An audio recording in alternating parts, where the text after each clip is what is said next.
Bueno, entonces, hoy está como pesada la señal para algunos, ¿cierto? Son las quejas que viene el grupo.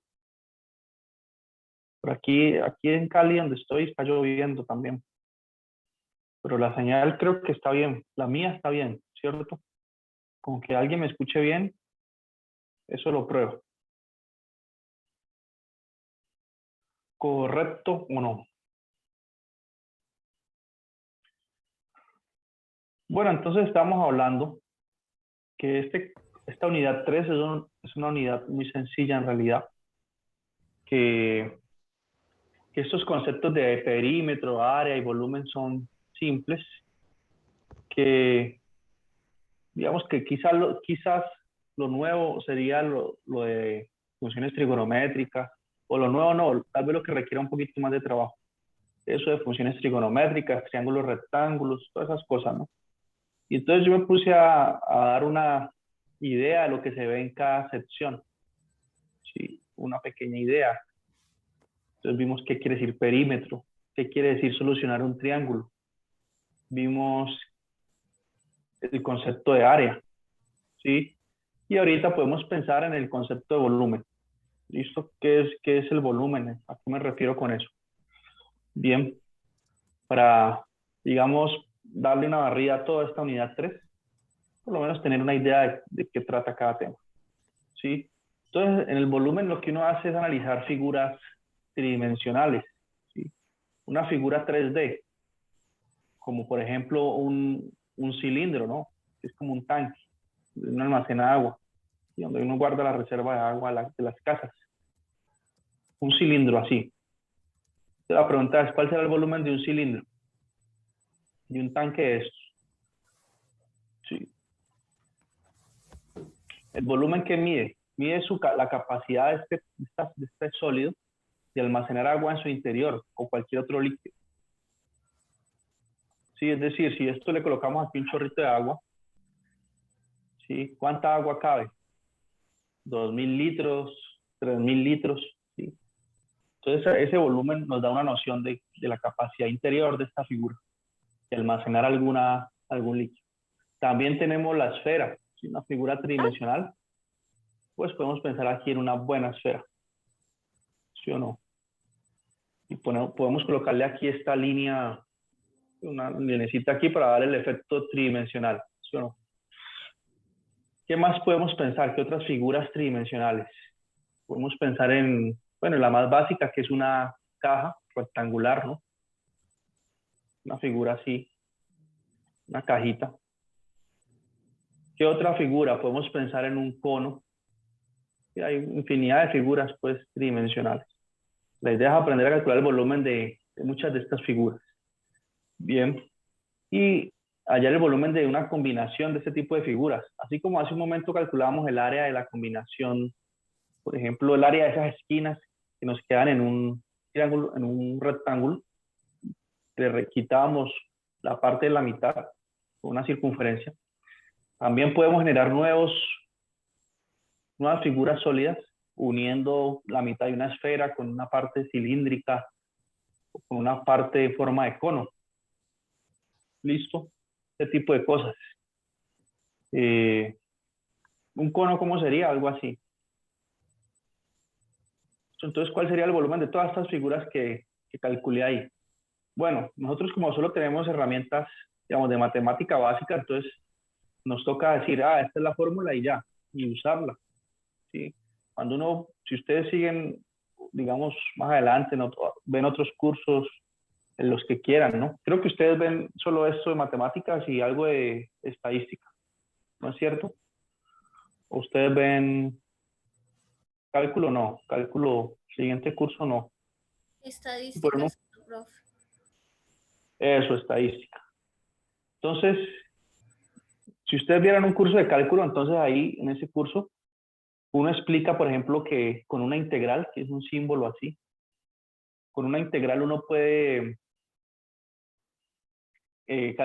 demostrar que el volumen de una esfera es 4/3 de pi por r al cubo, ¿sí? por su radio al cubo. Claro, la esfera define un radio. Esta longitud de aquí. Y esta longitud es el radio de la esfera. Y entonces, si usted le va al cubo eso y lo multiplica por 4/3 de pi, obtiene el volumen de una esfera. Es la capacidad que tiene eso de almacenar algo en su interior. Bien, pero es la fórmula y ya. Que no tenemos todavía las herramientas del cálculo para probarlo, ¿no? Por ejemplo, yo estoy dando un curso de cálculo ahorita. Los de la universidad les puse a probar esto. Y demuestre que el volumen de una esfera da esto. Y bueno, entonces tenemos que ver 2 cursos de cálculo antes de poder probarlo. Entonces aquí nomás, digamos, se enuncia el resultado. Bien. Ahorita el volumen de un cilindro, ¿cómo se calcula el volumen de un cilindro? Pues tenemos que mirar el área de la base, y la base de un cilindro es circular, pues también aparece un radio por aquí, distancia aquí, aquí. Y el área de la base, ¿cuánto es? El área de esa circunferencia es pi por r cuadrado. Acabamos de ver hace un momento. Pi r cuadrado. ¿Sí? Entonces sería el área de la base por la altura. Eso me da el área el volumen de un cilindro. Entonces hay que colocar aquí un h. Entonces pi por r cuadrado por h me da el volumen del cilindro. ¿Sí? Esta cajita que está aquí, ¿qué volumen tiene? ¿Sí? Como nuestra habitación, pensemos. ¿Qué volumen tiene nuestra habitación? Pues tenemos que calcular esta longitud de aquí, digamos, largo. ¿Cuánto de largo es? ¿Cuánta altura tiene? ¿Sí? Y la profundidad del cuarto. Tenemos esto P. Entonces resulta que el volumen de este tipo de figuras, que son cúbicas, es simplemente multiplicar esas 3 magnitudes. Es largo por alto, L por H por P, por profundidad. ¿Sí? Todas estas magnitudes son magnitudes de unidades cúbicas, ¿no? Porque si estas longitudes se miden en metros, aquí me queda metro por metro por metro, me queda metro cúbico. Si este radio está midiendo en metros y esta altura en metros, aquí tengo metro cuadrado por metro, metro cúbico también. Y aquí tengo el radio al cubo. Si el radio está midiendo con unidades de metro, también acá tengo metros cúbicos. Bien, entonces las unidades de volumen se miden así, metros cúbicos. Si usamos metros, o cualquier otra unidad de distancia, centímetros, decámetros, pero serían cúbicos, por cómo están definidas estas fórmulas. Bien, y entonces eso es como el volumen. Entonces, si a uno le dicen, un cilindro tiene radio, el área de la base tiene radio 3 y tiene altura 8, entonces, ¿cuál es el volumen del cilindro? Pues sencillo, al sustituir aquí ya. Sería pi por 3 al cuadrado por 8 y se acabó el asunto. Sí, 3 al cuadrado es 9, 9 por 8 es 72 pi. Listo, acabé. Para un caso concreto y particular. ¿Sí? Entonces, en esos casos así, pues no, como que no hay mucha gracia. Pero ¿qué tal que nos digan, nos den un caso como el siguiente? ¿Qué caso podría imaginar? Tal vez pensar en lo que hicimos hace un momento, pero en 3 dimensiones. ¿Sí? ¿Cómo así? Sí. Pensemos en una figura cúbica y una caja cúbica. ¿Qué quiere decir que sea cúbica? Que los lados todos miden lo mismo. ¿Sí? Y entonces, dentro de esa caja cúbica, yo coloco una esfera. O no, la pregunta se puede plantear así, miren. Supongan que usted tiene una caja cúbica llena de agua. ¿Sí? Entonces, hasta el borde aquí. Bueno, sí, hasta el borde, todo esto lleno de agua. ¿Sí? Tin, tin, tin, tin, hasta el borde de agua. Y entonces nos pueden decir, esto puede entrar entre lo que se denominan aplicaciones. ¿Sí? Entonces está llena de agua nuestra cajita.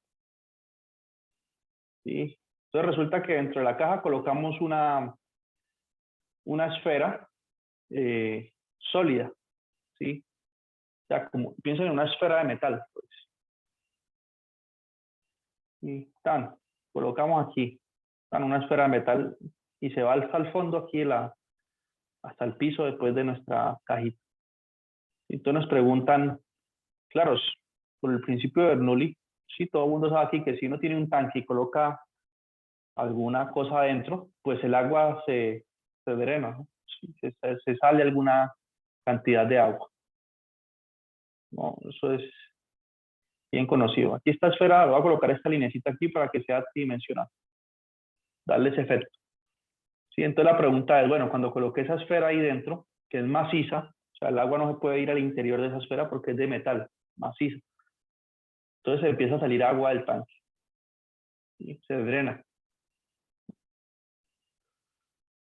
el agua. Entonces nos pueden preguntar, ¿cuánta agua se fugó? ¿Sí? ¿Cuánta agua se drenó cuando colocamos esa esfera ahí dentro? Entonces lo único que tendríamos que hacer es decir, bueno, el volumen que se desplazó, el volumen de agua que se desplazó, que salió, es equivalente al volumen de la esfera, ¿sí? Ella quedó aquí dentro, entonces tuvo que salir algo. Entonces podríamos hacer algunas cuentas. Teníamos que hallar el volumen de agua que está aquí en esta caja y sus dimensiones son 10, 2 o no 5, cualquier otro valor. Pero yo dije que es cúbica, ¿no? Entonces todos los lados miden lo mismo. 10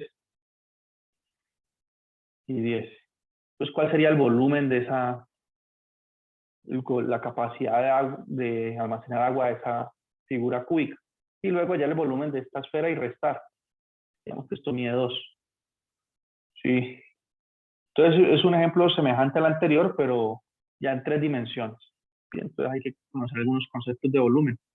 Y así puedo hacer otra serie de ejemplos. Sí, entonces de eso trata pues la última parte que dice aquí, volumen y aplicaciones. Bien, y de esa forma se termina esta unidad 3. Entonces, como les digo, la unidad 3 es la más fácil del curso. ¿Sí? ¿Concuerdan ya conmigo o no? Después de toda esta digresión aquí. Sí, profe, tiene razón, esta es como la parte más bonita, la más fácil. Bonita, bueno, puede ser también. Por los dibujos, ¿cierto? Hay mucho dibujo. Bueno, Sí, entonces, sí. exacto. Entonces, aclarado eso, vamos a la parte fea. Empezar a hablar de estos conceptos básicos. ¿Sí? Conceptos básicos de ángulos, triángulos, rectángulos, pero yo voy a pasar muy rápido por ahí porque realmente no vale la pena, pues, decir, este es un ángulo de 90 grados, también, ¿sí o no? Cualquiera pierde la paciencia. Bueno, entonces, miren estas notas que tengo aquí. Conceptos básicos de geometría, ¿sí? Primero que todo, ¿qué es lo que estudia la geometría? Entonces, la geometría trata de la medición, ¿sí? De medir longitudes, áreas y volumen. Trata de la medición y de las propiedades de los puntos, líneas, ángulos, planos y sólidos. Sólido aquí quiere decir una figura tridimensional, ¿no? Y además de eso dice aquí las relaciones que guardan entre sí, esas magnitudes. Por ejemplo, un segmento, un ángulo, las relaciones que hay entre ellos. Entonces, eso es lo que estudia la geometría. Entonces, ¿cómo empieza la geometría? Empieza por lo más básico y simple, por los puntos, ¿sí? Uno empieza a trabajar con un puntico. Entonces, la figura geométrica más sencilla de todas es un punto. Listo, tengo un punto, la más simple. No tiene ni área, ni longitud, no tiene nada. Luego, hablamos de segmento, que es la unión de dos puntos. ¿Sí? La línea que los une, ese pedacito de línea, se denomina segmento. Entonces ya, por lo menos un segmento es más interesante que un punto, ¿cierto? Entonces, un segmento está formado por una cantidad infinita de puntos, pues.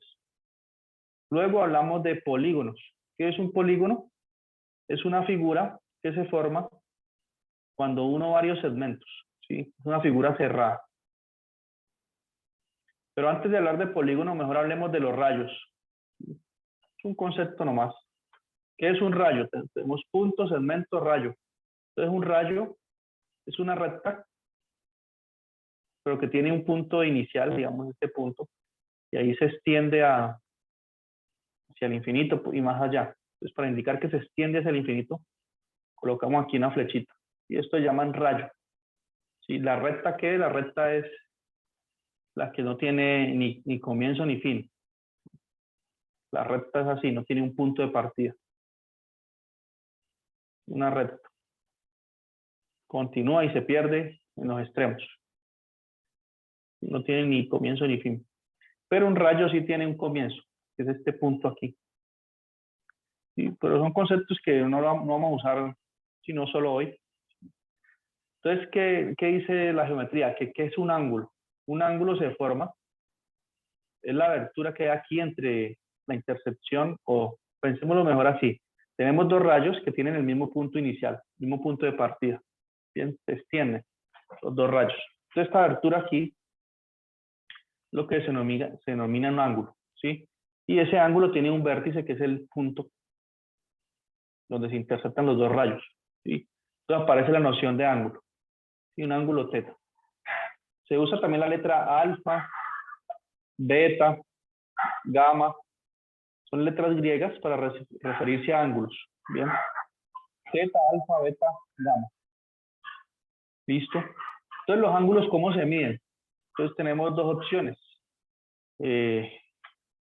Tenemos la opción de grados. Se miden en grados. O radianes. ¿Sí? Entonces, tenemos ángulos de 20 grados, de 30 grados.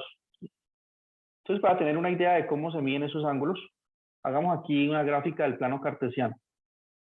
Y olvidemos todo eso y grafiquemos aquí el plano. Y aquí está el eje Y, eje X. Listo. Ese que ustedes usaron para hacer un ejercicio del taller, ¿no? X. Entonces miren que de hecho los ejes son rectas, ¿no? No tienen ni principio ni fin. Y ellas se extienden hacia el infinito acá, el eje X, y este se extiende hacia menos infinito. ¿Sí? Pero aquí donde ya se intersectan es lo que se denomina el origen del plano cartesiano, ¿no? Entonces podemos pensar que el eje X, esta parte que está en el primer cuadrante del plano, es un rayo que comienza aquí, y el eje Y es un rayo que comienza aquí también. ¿Sí? Entonces, el ángulo que se forma entre estos dos semirrayos, pues, o semirrectas, este ángulo aquí, se denomina que es un ángulo recto, que mide 90 grados. ¿Sí? El ángulo de 90 grados. De hecho, cuando dos rectas se intersectan y entre ellas se forma un ángulo de 90 grados, pues decimos que esas rectas son perpendiculares, ¿no? Entonces nosotros en nuestra vida cotidiana, pues todo el mundo diseña las cosas. Por ejemplo, el cuarto de ustedes, a menos de que tenga un terreno desigual, pues, pero generalmente las paredes, yo no he visto una casa donde las paredes peguen así, ¿no? Esta es una pared, la otra así, y la otra así, ¿no? Como que no hay cuartos tampoco así, ¿cierto? Uno hace un cuarto, pues, formando ángulos de 90 grados, ¿sí? En las esquinas. Ustedes miran las esquinas de su habitación, estas dos paredes se unen y forman un ángulo de 90 grados, ¿sí? Porque así se aprovecha mejor el espacio. Si uno hace un cuarto que tenga forma de triángulo, además de que lo van a tildar a uno de excéntrico, ¿no? Hacer un cuarto en forma de triángulo, pues se pierden espacios, pues se pierde esta esquina acá. ¿Y qué coloca uno aquí? El nochero, en esta esquina acá, como que pierden espacios. En estas esquinas se vuelven puntos de acumulación de polvo aquí nomás. ¿Sí? Entonces por eso también el ser humano ha decidido pues diseñar sus casas de forma que tengan esa figura rectangular, pues así. Se aprovechan mejor los espacios, ¿no? Entonces, bueno, ese es el ángulo de 90 grados.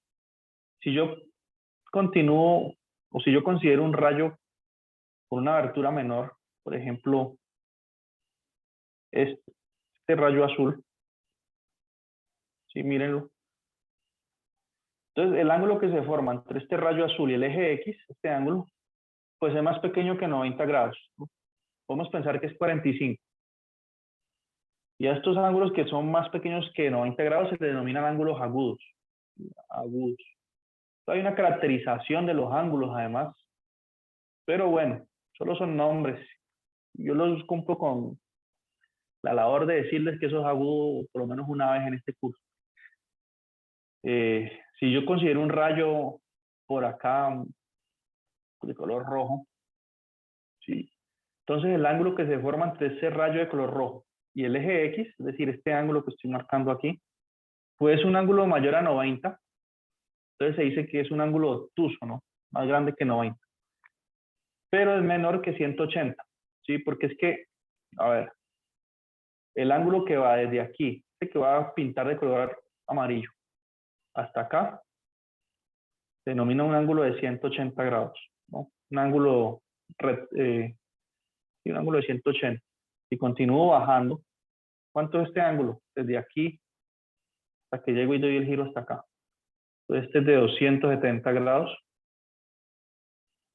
Y si llego a completar el giro completo acá, de un ángulo de 360 grados, en un giro completo.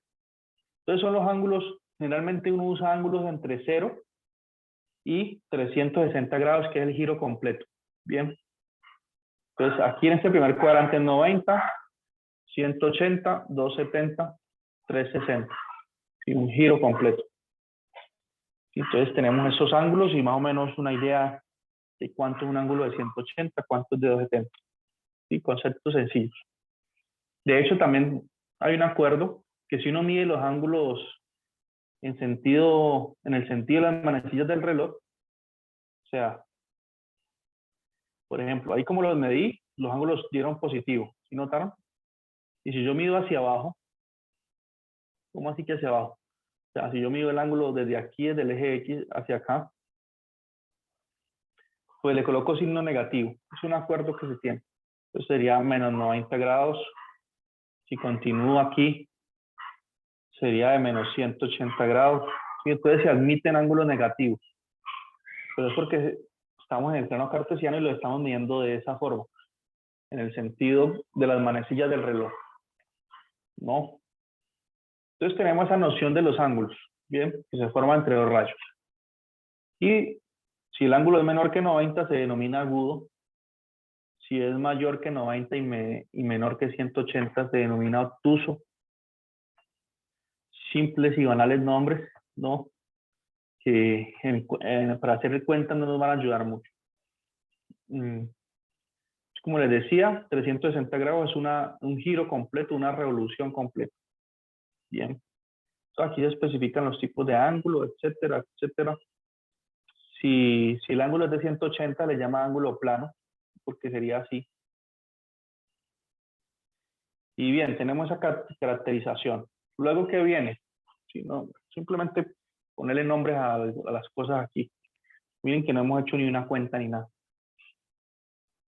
Luego viene el estudio del concepto de polígono, ¿sí? Entonces, ¿qué es un polígono? Pues un polígono es una figura plana, cerrada, además, formada por 3 o más segmentos de línea unidos en sus extremos. ¿Sí? Entonces aparecen ejemplos de polígonos. Este es uno de 3 líneas, triángulo. Este es uno de 4 líneas, entonces cuadrado. ¿Sí? Pero las 4 líneas miden lo mismo, la misma longitud, entonces cuadrado. Aquí las 4 líneas no miden lo mismo. La base es más larga que la altura, es rectángulo. ¿Listo?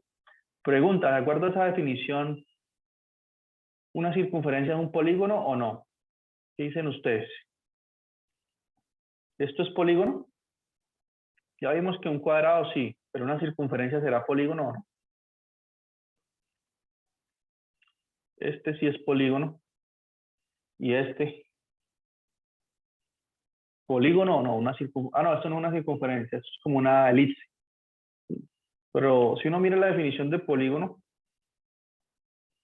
aquí dice que es una figura plana formada por 3 o más segmentos de línea unidos, pero son segmentos de línea, ¿sí? Se requiere segmentos de línea. Y aquí en esta figura que dice que tiene forma elíptica, pues, Profe, ¿dónde está el segmento de línea? En ninguna parte, ¿cierto? ¿Sí? pues yo ¿Quién leía ha- que que es un polígono regular de infinitos lados.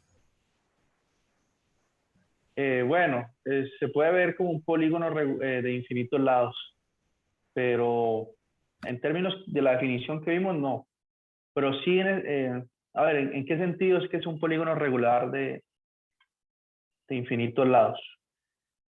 en el siguiente sentido. A ver, resulta que en la antigüedad, cuando los matemáticos querían hallar el área de una circunferencia, ¿sí?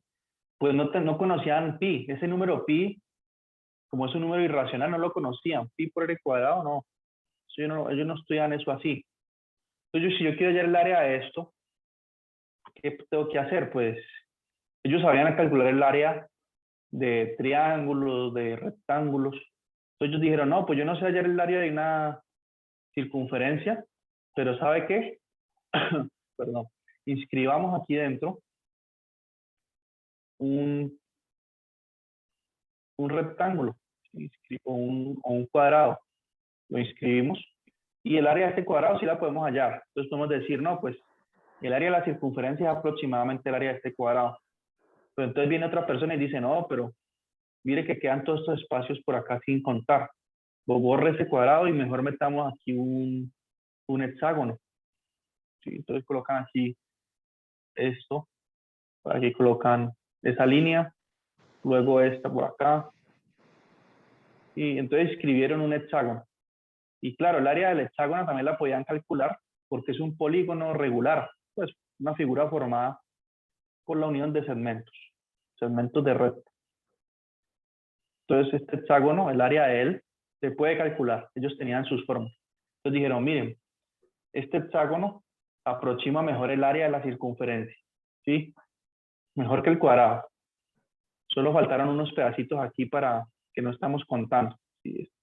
Esto no lo estamos contando, ni esto, ni esto, ni esto. Entonces vino otro matemático, otra persona o el mismo, y dijo, no, pues si colocamos un hexágono, ¿por qué no colocamos un octágono?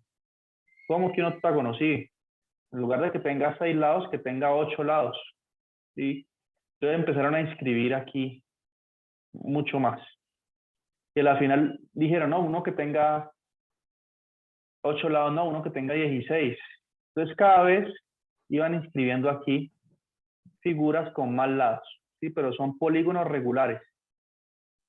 ¿Sí ven? Con más y más lados, pero siempre faltaba un pedacito de área por cubrir. ¿Sí? Entonces si yo coloco un polígono con 100 lados, eso aproxima bien el área de la circunferencia. Si lo coloco con 1000 lados, pues aproxima mejor y así sucesivamente. Entonces, en ese sentido, ellos dijeron, no, pues pensemos la circunferencia como un polígono, como el límite, ¿sí? Cuando la cantidad de lados crece a infinito de un polígono regular. Entonces, en ese límite eso es una circunferencia. Y en ese sentido es que ellos hacen esa afirmación. Si usted me dijo, ¿cierto? Usted me dijo, ¿qué fue lo que usted me dijo? Que es exactamente como lo dijo usted. ¿Cuáles fueron las palabras? Que es de infinitos lados, ¿qué? La señorita que se llama Asus.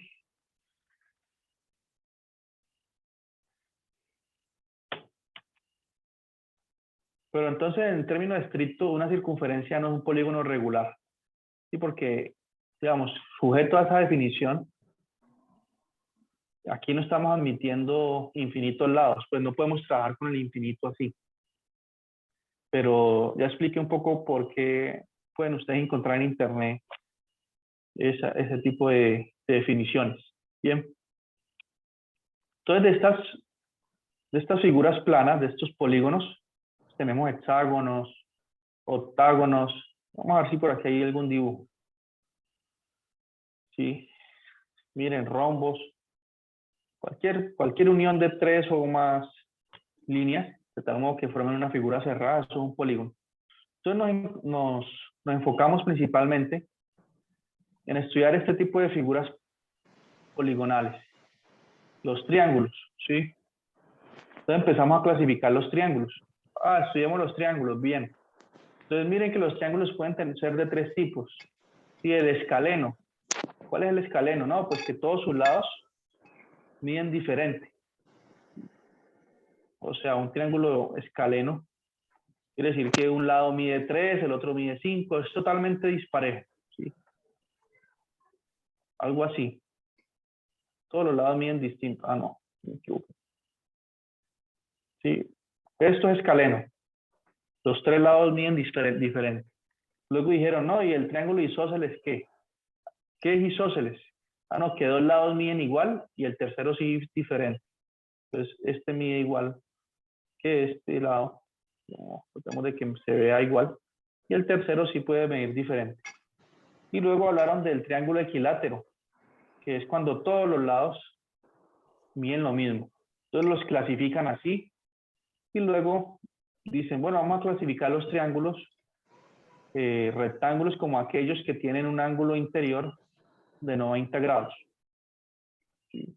Entonces, digamos, unas definiciones, un montón de definiciones aquí, que bueno, hay que hacerlos una vez en la vida. Entonces, nuestro enfoque va a ser en este tipo de triángulos, los que se denominan triángulos rectángulos. Bien, que tienen aquí en su interior un ángulo de 90 grados. Porque es que a partir de estos triángulos es que podemos definir las funciones trigonométricas. ¿Listo? Observación importante, a ver, ¿alguien sabe cuánto suman los ángulos interiores de un triángulo? Profe, qué pena. Sí. Es que tengo que desconectarme porque se me acabaron los datos. Ah, ¿cómo es Entonces, que usted me ha... Sí, usted me ha dicho, ¿tiene que desconectarse ya? sí, profe, qué pena. Pues yo sigo viendo, es que se me acabó, ya ahorita le mando un captura al WhatsApp. Bueno, bueno. Veo la factura y ya me llegó. ¿Le llegó la factura? Como La ya captura, me ¿no? reportaron, entonces me van a cortar el bicho. Usted tiene que pagar más a tiempo, ¿no? Sí, es que no había tenido dinero, entonces no lo había Bueno. podido pagar. Pero ya Bueno. me lo pago. Bueno, cuando le coloquen de nuevo, pues usted revisa los videos. Sí, listo, profe. Yo ya, ellos lo conectan el tan pronto yo pague. Eso, muy bien. Entonces, para los demás, los que quedan, la pregunta es, ¿cuánto miden los ángulos interiores de un triángulo? ¿Sí? Si este triángulo tiene ángulos alfa, beta y gamma, ¿cuánto miden la suma de esos tres ángulos? Entonces, en un triángulo resulta que la suma de los ángulos interiores, alfa más beta más gamma, siempre mide 180 grados, ¿no? Independientemente si el triángulo es escaleno, isósceles, equilátero, siempre esa suma es 180. Y nos faltaba hablar sobre eso. Y bueno, aquí tenemos un triángulo rectángulo. Este ángulo mide 90 grados. Bien. Entonces, este va a ser nuestro enfoque, los triángulos rectángulos. Ya de todos esos tipos de triángulos que podemos analizar, nos enfocamos solo en estos. Bien. Entonces, aquí se cumplen varias propiedades. Lo primero es que si tenemos un triángulo rectángulo, es válido el teorema de Pitágoras. ¿Sí? ¿Qué dice el teorema de Pitágoras? Es un teorema que podemos hasta demostrarlo, pero hoy no, porque hay muy poquitos, entonces no quiero agobiar a los que están. Pues. Tenemos un triángulo rectángulo. El teorema de Pitágoras dice que la hipotenusa, que es el lado más largo, como llamamos a esto h, es igual, o mejor dicho, la hipotenusa al cuadrado es igual a la suma de los catetos al cuadrado. Listo, eso es lo que dice el teorema de Pitágoras. ¿Eso qué implica? Que si yo despejo de aquí la hipotenusa, tengo que sacar raíz cuadrada a los dos lados. ¿Por qué? Porque este cuadrado y la raíz se cancelan y me queda h. Entonces estoy probando ahí que h, que la hipotenusa es en realidad la raíz cuadrada de a al cuadrado más c al cuadrado. ¿Listo? Y teniendo en cuenta esa formulita, pues podemos responder preguntas como la siguiente. Supongamos que tenemos un triángulo rectángulo. Si voy a dejarlo aquí en este lado. Y supongamos que la hipotenusa mide 5. Y que este lado aquí mide 4. Entonces la pregunta es, ¿cuánto mide este cateto B acá? ¿Cuánto medirá este cateto? Entonces, Eso sería parte de resolver un triángulo, ¿no? ¿Cuánto mide B? La incógnita B. Y pues ahí usamos el teorema de Pitágoras. Bien. ¿Por qué? Bueno, porque yo sé que la suma de los catetos al cuadrado me da la hipotenusa al cuadrado. O sea, que B al cuadrado, que no lo conozco, tengo que descubrir quién es, más 4 al cuadrado, sí que es este otro cateto. Estos 2 al cuadrado me tiene que dar, la hipotenusa al cuadrado me tiene que dar igual a 5 a la 2. Entonces, ¿cuánto es B? Pues lo despejo de ahí. B al cuadrado va a ser igual a, ese 4 cuadrado está sumando, pasa a restar al otro lado. Va a ser 5 al cuadrado menos 4 al cuadrado. Bien. 5 al cuadrado es 25. 4 al cuadrado es 16. Y entonces estamos mostrando 25 menos 16, ¿cuánto es? B cuadrado es igual a 9. Y si B, un número que le va al cuadrado me da 9. 3. Entonces quiere decir esto que B vale 3. Entonces ahí usamos el teorema de Pitágoras para encontrar un cateto. ¿Sí? Esto que nos está diciendo que en ese triángulo rectángulo, esta incógnita B vale en realidad pues 3. ¿Sí? Y usamos teorema de Pitágoras. Listo, y así podemos usar otras propiedades. Bien, entonces, ¿qué pasará con los estudiantes de este curso? Hombre, ¿será que no van a volver o qué?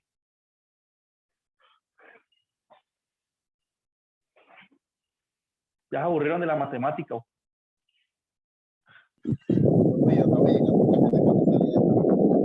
¿Cómo? ¿Será porque hoy es viernes? ¿Será porque hoy sí? Ah, bueno, siempre han estado aburridos, dice usted.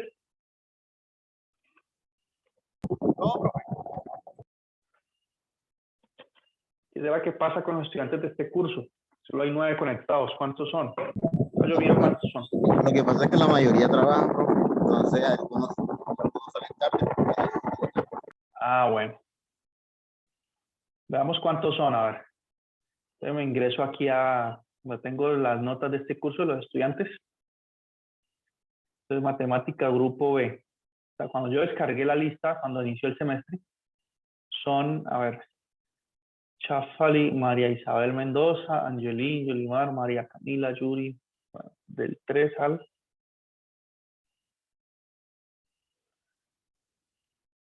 Ahí son 21 estudiantes de este curso. Y ahí conectados 9. O sea que un poquito menos de la mitad. Y bueno, quién sabe qué habrá pasado. Bueno, entonces hagamos una cosa. Paremos aquí. Continuamos ahorita a las 8. Listo, y de 8 a 8:40 y terminamos 20 minutos antes. Bien, hagamos un último esfuerzo. Otra sección de 40 minutos y ya. Bien, de 8 a 8:40. ¿Qué les parece? Y esos otros 20 minutos para que ustedes salgan por allá o hagan lo que tengan que hacer. Bien, porque igual esta unidad 3 es muy corta. Mejor dicho, en la próxima clase hasta podríamos que acabarla. Porque nos ponemos a mirar las fechas. A ver, estamos hoy a 11, la próxima clase es el día 18, la siguiente el 25. Tal vez el 25 podríamos acabar clase, ¿no? Y el 2 de julio dejarlo como clase de asesoría. Y el día 9, o sea, la semana de exámenes comienza el 6 de julio, ¿cierto? Nosotros, ¿qué podríamos hacer? Ver otras 2 clases, el 18 y el 25. El 2 de julio dejarlo para asesoría, porque voy a asignar un taller, como siempre hemos hecho en cada corte. Entonces, dejarlo para asesoría. Y el día 9 de julio de julio hacer el examen final y ya. O sea, después de esta clase faltarían solo 2 para que acabemos. Bien, 2 clasecitas más. Podríamos hacer eso, ¿qué les parece?